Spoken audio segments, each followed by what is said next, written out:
Boa tarde, bem-vindos ao RTV Notícias. Começamos com as principais capas dos jornais de hoje. No Jornal de Notícias, notícia para o consumo de bacalhau, o preço baixa e o consumo desce 10%. Notícia também para Robin Williams, que se junta ao clube dos poetas mortos. O título em destaque vai para o banqueiro que vive à custa da mãe. Defesas Vital queixou-se das finanças pessoais no julgamento em que ele e outros 2 ex-gestores do banco privado são acusados de lesar os clientes em 40 milhões. O destaque fotográfico vai para Cristiano Ronaldo, que na Supertaça Europeia foi vezes 2, e no Sporting, Slimani e Rogo, amotinados, foram suspensos pela SAD. Do lado direito podemos ler que reformado de 71 anos explica como resistiu aos bandidos. Notícia também para Crato, que vai cortar mais 14 milhões ao ensino superior. Notícia para o Coração, que matou o camionista há uma semana. Podemos ler que em Santo Tirso a vida de bombeiro passou a valer 150 mil euros. Na Torreira, 14 toneladas de berbigão foram deitados ao lixo. No Porto, a notícia para os semáforos na Torre dos Clérigos para controlar as subidas e descidas, tendo em conta as 1000 visitas por dia. E ainda na economia, o novo banco já devolveu ao BDP os 3,5 mil milhões de euros. São estes então os principais destaques do Jornal de Notícias. Passamos ao Jornal Público. O título em destaque vai para os juízes, avisados que não há lugar para acolher mais jovens condenados. O destaque fotográfico vai para Robin Williams, o rosto amargo da comédia. Podemos ler ainda do lado esquerdo que o ensino superior vai sofrer novo corte de 14 milhões. Notícia para o Estado, que chegou a ter exposição de 10 mil milhões à crise no BES. Notícia internacional para Al-Abadi, um político afável enviado para a frente da batalha. Do lado direito, notícia para Costa, que pede maioria absoluta, mas promete diálogo. E por último, a Câmara do Porto entra na corrida à concessão da STCP. Passamos ao Jornal I. O título em destaque vai para o Conselho Nacional da Supervisão, que apurou falhas no controle de bancos e empresas cotadas. Ainda o mestre frágil de um humor de gênio, a morte de Robin Williams. Notícia também para António Costa, que está sob seguro, e a esquerda. Passamos agora à economia, com o Jornal de Negócios. Destaque para as rendas que não sobem no próximo ano. Notícia também para o reembolso do papel comercial envolto em dúvidas. Podemos ler ainda que os acionistas têm 3 meses para impugnar resgate ao BES. Finalmente passamos ao desporto, com o jornal O Jogo, notícia para o Futebol Clube do Porto. Lemos que Jackson está a todo o gás no Sporting. O destaque vai para Rogo e Slimani, que estão em guerra aberta com o Sporting para forçar a saída. Os jogadores estão suspensos, não jogam no sábado e Leões já procuram substitutos. Bruno de Carvalho reage, afirmando que não cede a vantagens. No Benfica, a notícia vai para Karnésis, que está seguro até 2018. São estas as principais capas do jornal de hoje. Passamos às notícias. As universidades vão apertar os cintos em 2015. O Governo prepara um corte até 1,5% do financiamento às instituições, que se podem traduzir em perdas entre os 9 e 10 milhões. Já nos politécnicos falamos de perdas que podem rondar os 4 milhões. O novo orçamento das instituições públicas está a ser feito com base numa redução global inferior a 1,5%. A reunião entre o Secretário de Estado do Ensino Superior, José Ferreira Gomes, o Conselho de Reitores das Universidades Portuguesas e o Conselho Coordenador dos Institutos Superiores Politécnicos não foi esclarecedora e as universidades ainda não têm conhecimento das dotações que lhes serão atribuídas. Entre o ano de 2005 e 2013, assistiu-se a uma perda de 200 milhões de euros das dotações orçamentais às universidades. Nos politécnicos, as perdas podem rondar os 3,7 e 3,8 milhões de euros no orçamento para 2015, tendo em conta a transferência de cerca de 245 milhões estabelecida no orçamento anterior. As escolas superiores não integradas devem receber menos 380 mil euros, face à dotação de 25 milhões de euros no ano passado. É reconhecido o grande esforço financeiro por parte das instituições, que em 2015 vão apertar ainda mais os cintos. O camionista de Braga foi ontem encontrado morto pelas autoridades francesas a poucos quilómetros de Espanha. Estava desaparecido há uma semana. Manuel José Gonçalves estava desaparecido há uma semana. Foi ontem encontrado morto pelas autoridades francesas. A investigação policial não encontra indícios de crime ou assalto. Tudo aponta para que tenha morrido de causas naturais. O caminhão de Manuel José Gonçalves estava há vários dias parado numa estação de serviço no sul de França. O camionista de Braga tinha saído da Noruega a 31 de julho rumo a Barcelona. O último contacto telefónico que manteve com familiares registou-se a 4 de agosto, estando desde então incontactável. Os familiares da vítima, residentes em Braga, pediram ajuda às autoridades 3 dias depois da perda de contacto telefónico direto, tendo nessa altura a Polícia Judiciária lançado um alerta internacional. 7 concelhos dos distritos de Faro, Santarém, Castelo Branco e Guarda estão em alerta devido ao risco máximo de incêndio. O Instituto Português do Mar e da Atmosfera colocou em risco máximo de incêndio os concelhos de Monchique, Sardual, Mação, Vila de Rei, Guarda, Sabugal e Celourico da Beira. Estão ainda em risco muito elevado vários concelhos dos distritos de Vila Real, Bragança, Viseu, Castelo Branco, Porto Alegre, Coimbra, Leiria, Lisboa e Setúbal. O risco de incêndio determinado pelo Instituto contempla 5 níveis, variando entre reduzido e máximo. Só ontem a Autoridade Nacional de Proteção Civil registrou 30 incêndios que foram combatidos por mais de 600 bombeiros, apoiados por 182 veículos. O Instituto prevê para hoje vento fraco a moderado do quadrante norte, soprando moderado a forte de noroeste no litoral oeste, no Barlavento Algarvio e nas terras altas, em especial durante a tarde e com rajadas até 65 km por hora. Após a abertura do concurso com 750 vagas por parte do Instituto de Emprego e Formação Profissional, a FENPROF acusou o IFP de abrir vagas para professores sem informar devidamente os possíveis candidatos sobre as condições de trabalho. Entre 750 vagas, apenas 192 foram preenchidas para dar aulas nos centros de formação. Após a divulgação da lista, a FENPROF veio manifestar-se acusando o Instituto de Emprego e Formação Profissional de não informar devidamente os possíveis candidatos sobre as condições de trabalho, designadamente os horários. A FENPROF defende que existem razões para as vagas não estarem todas ocupadas. Acredita que apenas se destinam a docentes dos quadros, por isso defende que se a intenção do Governo é o preenchimento das vagas no IFP, então o melhor seria abrir o concurso aos professores desempregados, não tendo assim dificuldades em preenchê-las. A Federação de Professores lembra ainda que quando os professores terminassem as suas tarefas nos centros do IFP, correriam o risco de serem remetidos para a mobilidade especial. Além disso, os professores que fiquem sem horário terão de recorrer ao destacamento por ausência de componente letiva, um concurso que no ano passado terminou a 6 de agosto. Segundo os dados do Instituto Nacional de Estatística, os preços em Portugal desceram pelo 6º mês consecutivo, um registro inédito pelo menos nos últimos 2 anos.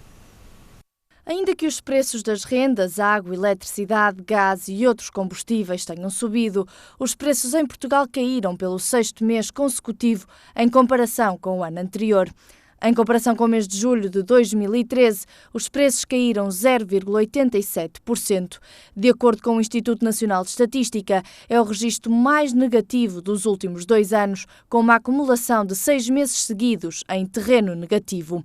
O INE explica que a nova queda justifica-se com o período de saldos que levou a uma quebra nos produtos que fazem parte do cabaz de vestuário e calçado que o Instituto inclui no cálculo do índice de preços. A grande contribuição dentro destas classes de produtos e serviços veio das rendas efetivas pagas por inquilinos de residências principais.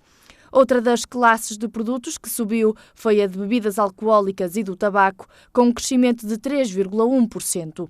No entanto, as subidas registadas não foram suficientes para evitar a queda no índice de preços. Numa altura em que falta pouco tempo para o início do Campeonato Nacional, é importante alertar quais os cuidados a ter quando vai assistir a um jogo de futebol.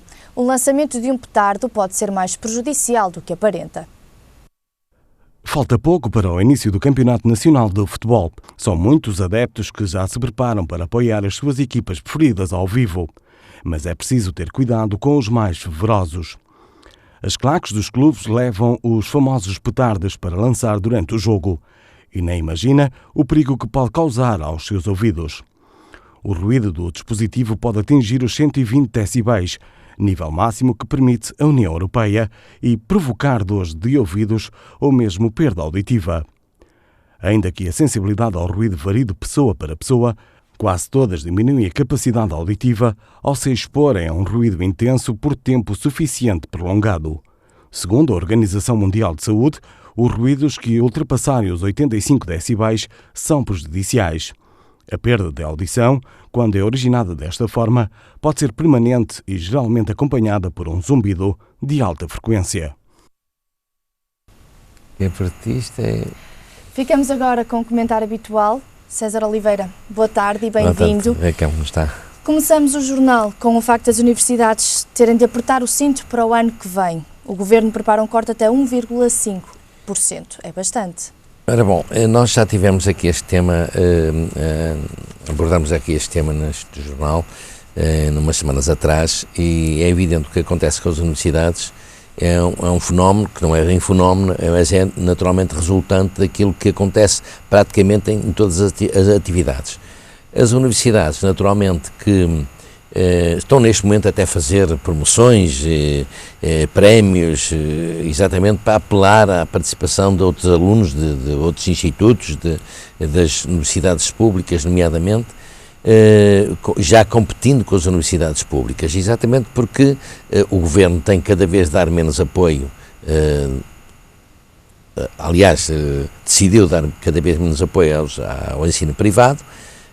O ensino privado tem que se virar para poder rentabilizar a sua exploração, mas isto prende-se com outro fenómeno, aquele que é o seguinte, no meu ponto de vista, nós temos cada vez menos saídas para os licenciados.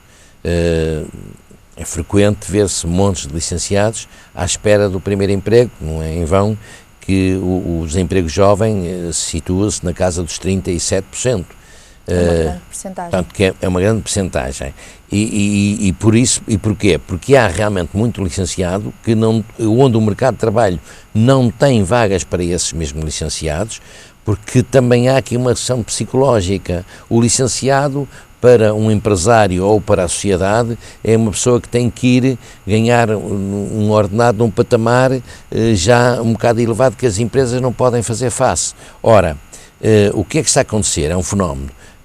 Os estudantes, os nossos jovens, estão cada vez mais a tentar se especializar em áreas muito específicas, técnicas, na área da engenharia, mas de alguns sistemas, de alguma automação.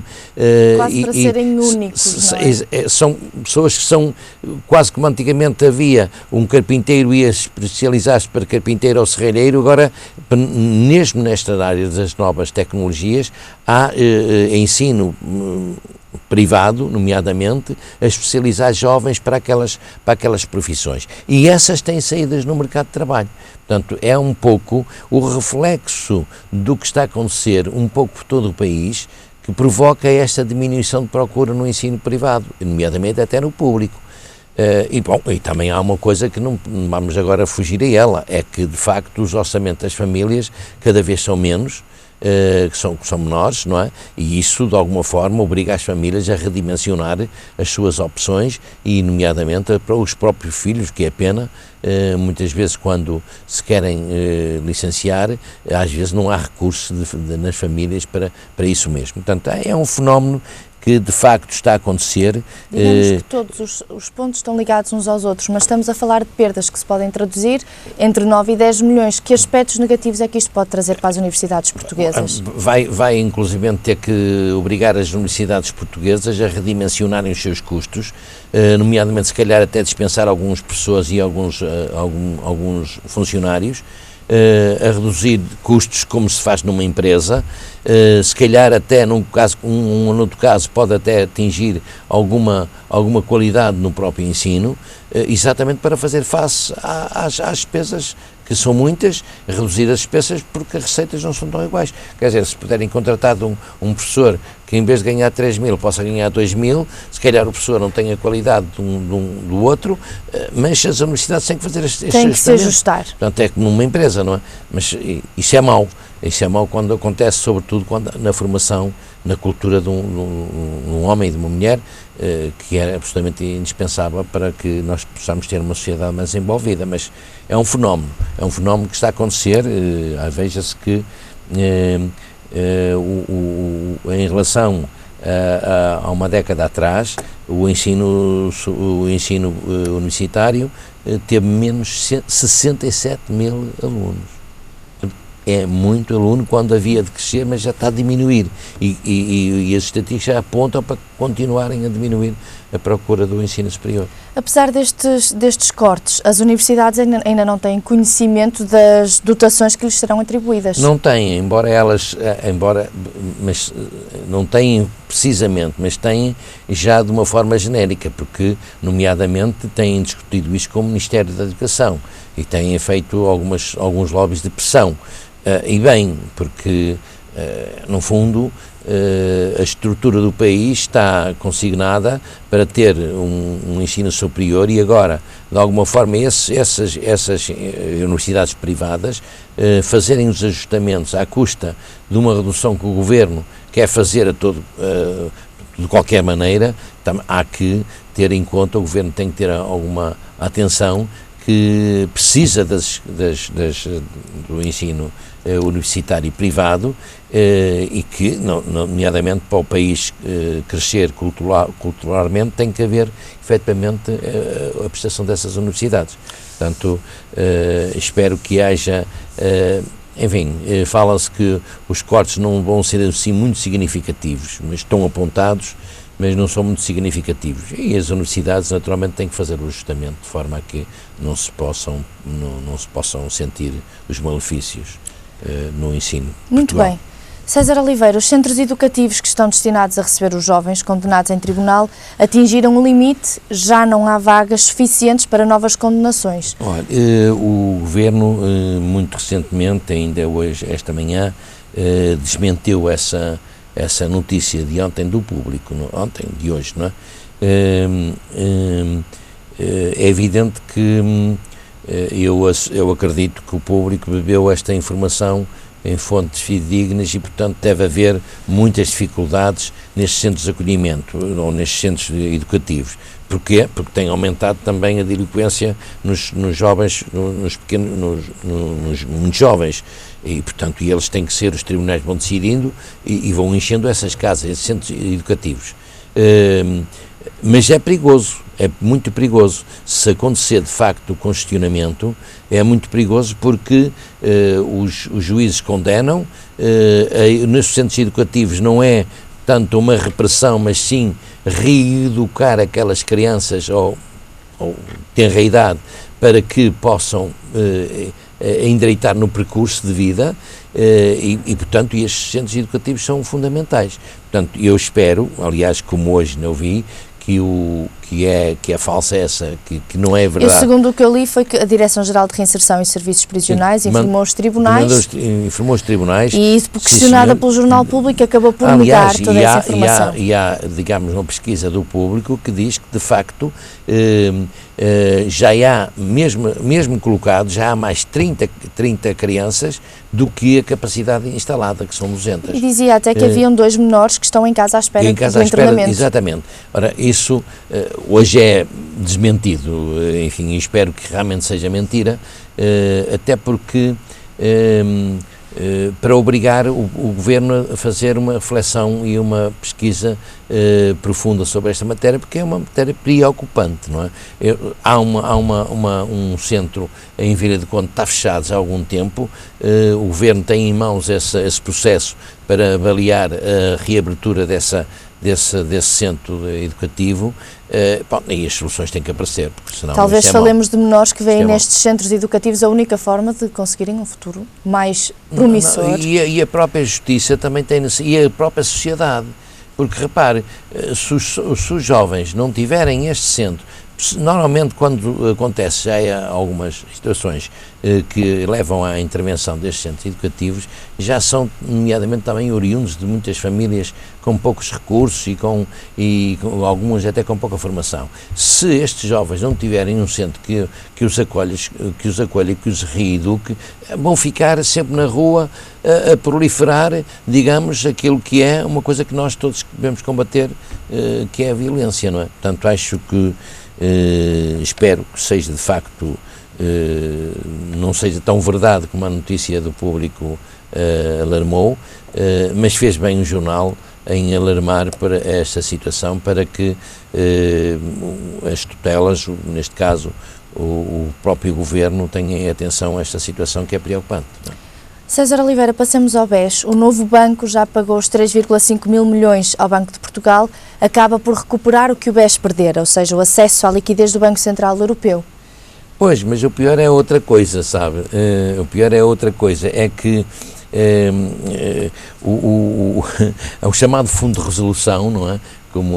Como sabe, é que tem que dar provimento ao Banco Novo para ele se manter.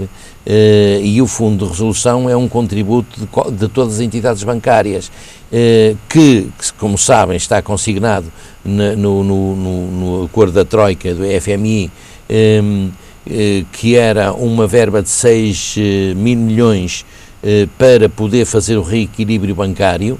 E se assim for, o que está previsto é que neste Fundo de Resolução o BES precisa de 4,4 mil milhões. Ora, portanto, é assim fácil pagar, não é?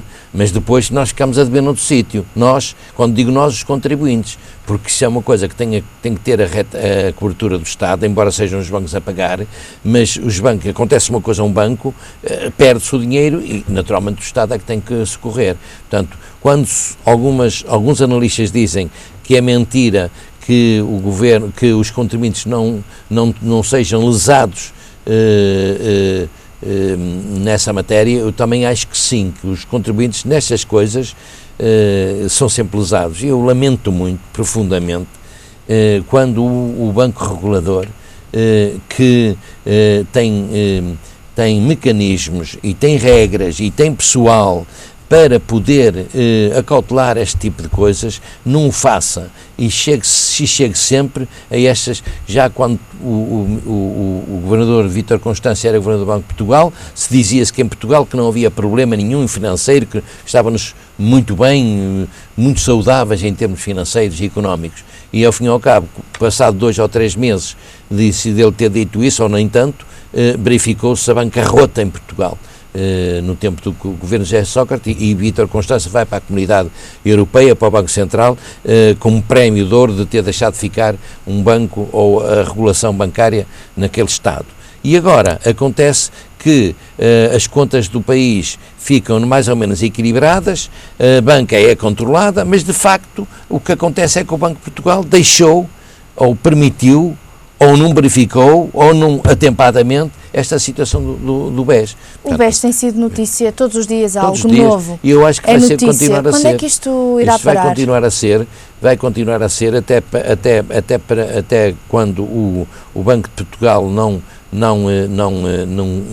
calcionar tudo o que é o património do BES e dos seus 12 administradores, convenhamos dizer isto, dos seus 12 administradores, para que possa equilibrar aquilo que é o passivo do banco, porque, repare, se o banco for reequilibrado, provavelmente, e é o que vai acontecer, na minha opinião é o que vai acontecer, o banco será vendido qualquer dia, o Banco Novo será vendido a um investidor, mas é preciso que o Banco de Portugal esteja numa retaguarda muito rigorosa nesta matéria, neste tipo de dança de dinheiros. Veja, a dança de dinheiro é assim, vai-se buscar ao Fundo de Resolução 4,4 milhões, é o que está previsto, não é?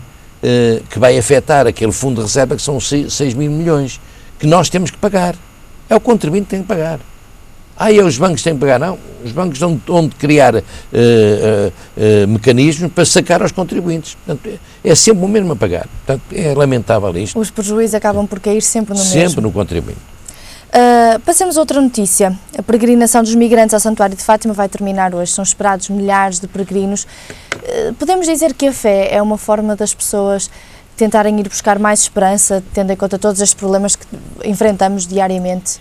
Olha, eu queria antes de mais dizer para esse propósito que fico feliz por a cerimónia deste ano ser presidida por o nosso Bispo do Porto, António Francisco, que é uma pessoa que já se verifica que é um Bispo do povo, e fico feliz por ser ele a presidir essas cerimónias. O crescendo que tem acontecido em Fátima é uma situação natural que vai ocorrendo nas pessoas, e ainda bem que ocorre. Quando as pessoas buscam estes lugares, estes lugares de culto, é porque deixam de ser tão materialistas para acreditar naquilo que é fé, enfim, daquilo que nos regula, a tolerância, a oração, e eu acho que faz muito bem a paz que está implícita. E quando vejo realmente que os nossos imigrantes, não se esqueça que o Bispo do Porto, talvez foi escolhido para isso, porque ele já foi bispo o padre de uma comunidade em França, comunidade portuguesa, e como tal tem uma linguagem que se adapta aos imigrantes. Mas os nossos imigrantes que este ano estão a visitar-nos de uma forma significativa. É verdade, destacam-se e são cada vez mais nos últimos anos. Sabe que eu acho que dá alegria a Portugal. Não é só por o movimento que eles provocam, mas é aquilo que é uma relação, o estreitar da relação com a sua pátria e com os seus familiares. E, portanto, esta enchente que se vai acontecer, ou que está a acontecer em Fátima, fala-se em 50 mil pessoas. 33 grupos de 12 países, é muita gente. Muita gente, de muitos países, que é outra coisa, é outro fenómeno interessante, mas sobretudo a questão dos imigrantes que buscam, que é quase ir a Fátima, ao Santo Anto de Fátima, é um ponto quase como ir à casa deles.